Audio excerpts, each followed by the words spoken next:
Hello everyone and welcome to our another class of ancient Indian history. Today we are going to talk about Ashokan inscription. So let's understand what are Ashokan inscription. First of all,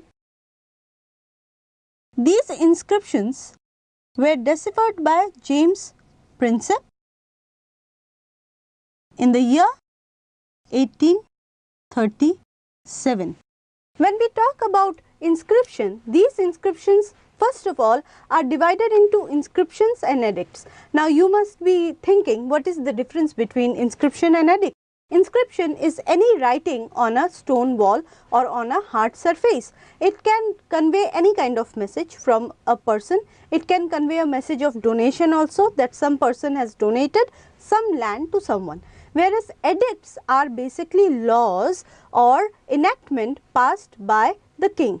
Edicts contain law or legal code of the country. So when we talk about Ashokan inscription, large chunk of these inscriptions are edict. As such, they are the direct command of King Ashoka to the subjects. Now when we talk about inscription, it is not only divided into inscription and edict, but there is also certain categories into which it is divided on the basis of surface on which it is inscribed. So when we talk about Ashokan inscription, we can divide it into three categories.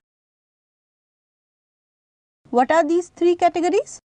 First, we have rock inscription, then we have pillar inscription, and finally we have cave inscription. Now out of these three categories, rock and pillar are basically edicts. Remember, they are the direct code or rule passed by Ashoka and forwarded to the people. Whereas cave is basically inscription. It talks about Ashoka's donation to certain sect of monks, okay, donation of cave made by Ashoka. Rock edicts are further divided into major and minor edicts. So when we look into rock edicts, there are 14 major edicts and 2 Kalinga edicts, which are added with the major edict.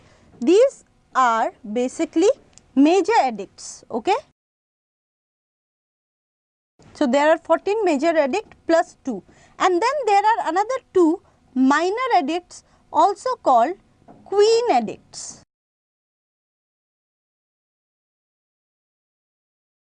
Similarly, when we look at pillar, there are 7 pillar edicts which are major edicts, okay.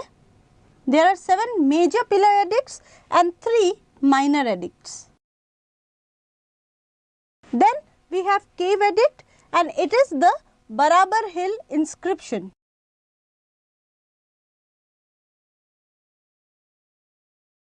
Cave inscription, in which we come to know that Ashoka had donated certain part of land to the Ajivika sect monks. So that is cave edict. Now let's understand what are major edicts and what are minor edicts. Major edicts contain certain inscription.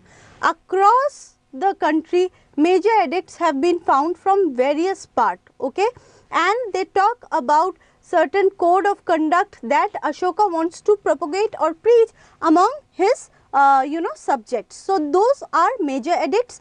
The Kalinga Edict is basically those edicts which are not found in other edicts, other major edicts, which have all the all the important code of conducts. These Kalinga edicts are separately added to this series of edicts, 14 edicts in Kalinga only, because there Ashoka did not want to talk about his remorse over the Kalinga war. So he omitted those inscription, and instead of giving those inscription, he placed another inscription where he talked about how he wanted his ministers to administer Kalinga, and those 2 edicts are only found in Kalinga. As such, they are known as Kalinga Edict. Now when we talk about minor edicts are basically more important than major edict, because minor edicts were issued before major edict. Minor edicts are found across the border of India. Now let us look at the map. If you look at the map, all the red dots that you are seeing in the map are basically minor edict. And what do you see? This edict, these dots that are connected, the edicts in India, are actually representing the border of Mauryan dynasty or Mauryan empire. So, minor edicts are found across the border of the empire everywhere. So, they actually help us to know what was the extent of the empire. Okay, let us remove the map and let us talk about the major edicts.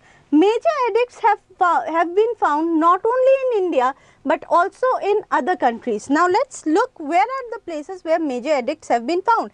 Major edicts have been found in Pakistan,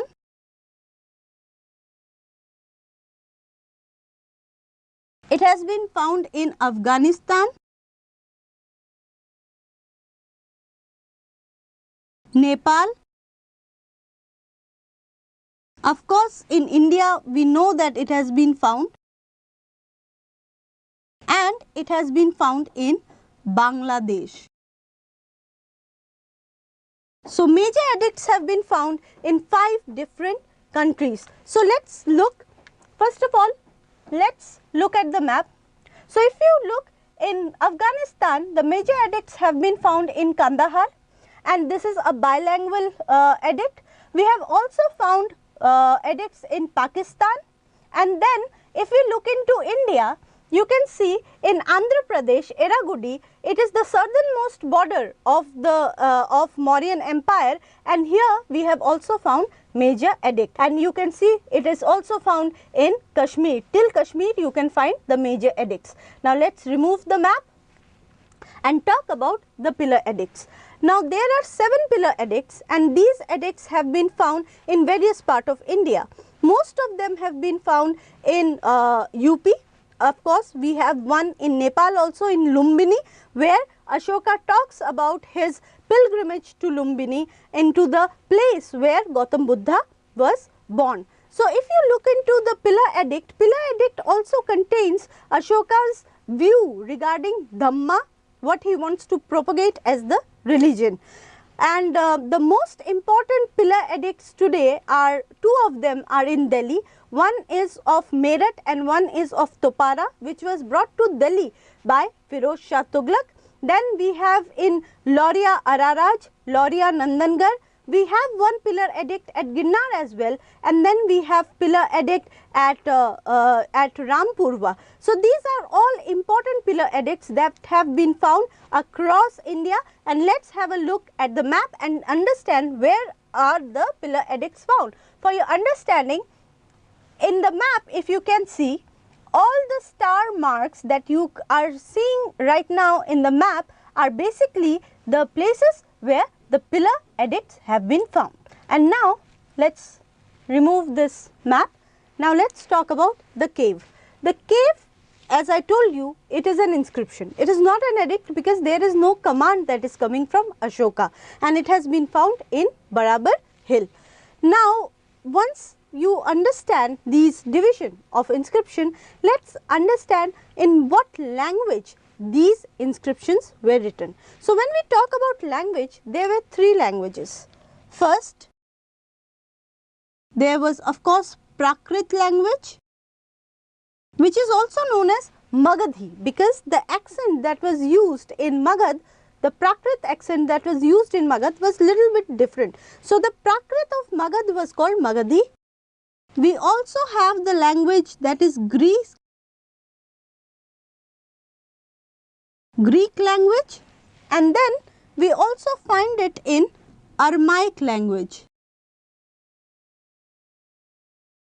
When we look into the script in which these inscriptions were written, there were 4 scripts which were used. First, we had Prakrit was written in Brahmi script, and it was also written in Kharoshthi script. Both these scripts were used, especially in northwestern border, Kharoshthi script was used. Of course, to write Greek script was used, and similarly to write Aramaic script was used. Now, Now, once we have understood Ashokan inscription, let's understand what was the importance of these inscriptions. So, when we point out the inscription, remember there will lot many benefit of this inscription. If we study them historically, we find that these inscriptions were the first written evidence or epigraphic evidence of a king for us, for people who are studying history. So, what is the first important benefit of the inscription? These are the first epigraphic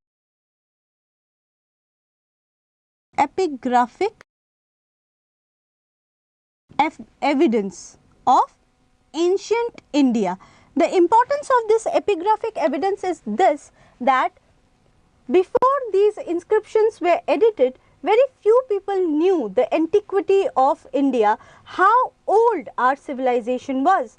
Only when this inscription was deciphered that people came to know about a king called Ashoka, and in many inscriptions his name is not given as Ashoka, it is given as Piyadasi, Devanam Piyadasi, but then there were other inscriptions which were deciphered and people came to know that Devanam Piyadasi is no one but Ashoka. So, the importance of inscription is that it is the first epigraphic evidence.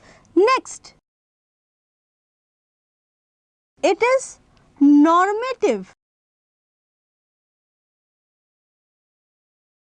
and shows morality of king.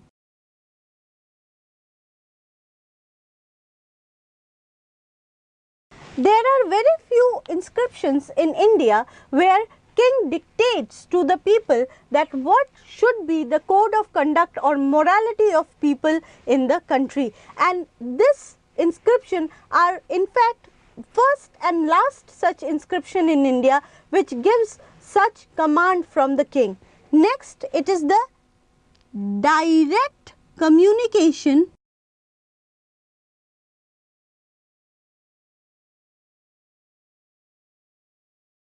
between king and people. Now, today in this civilization, we all expect our government to have transparent communication channel with the people.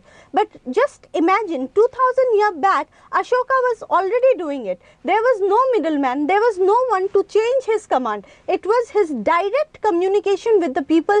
People understood his psychology, directly knew what king wanted. And Ashoka was candid enough to tell people everything about what was going on in his life, how he felt after Kalinga war, how deeply guilty he felt after the killing in the Kalinga war. So, it was a direct command, and historically it is a very rich source of evidence for us because we understand how people felt, what was the situation of society, and there is nothing to change these written evidences that we have. It cannot be exploited, or it cannot be changed once inscribed on a rock. So, these are direct communication.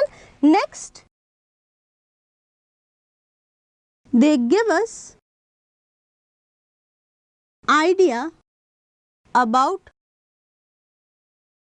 social condition. Now, in minor edicts, in many inscriptions of minor edict, Ashoka has himself told Sangha what he expects Sangha to follow and how he wants people to follow religious tolerance. It gives us some idea that the society was under a chaotic situation, especially as far as religion was concerned, and there was no social harmony because of various religion like Jainism, Buddhism and Ajivika sect and various sects which had developed in society. Ashoka specifically asks Sangha to stay away from schism, which says that Ashoka did not want his society to get divided on the basis of religion. So, these inscriptions put some light on how society was working at that time. And finally, the inscriptions are very important because they tell us about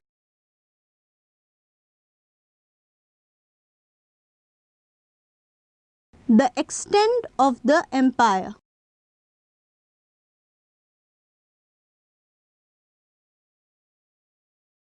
As I already told you that minor scripts basically are dotted across the border of the empire. So, we know how far the stretch of the empire was or how vast the empire was. So, this is all about Ashokan script. I hope this class was helpful for you for understanding the importance of the script or inscription.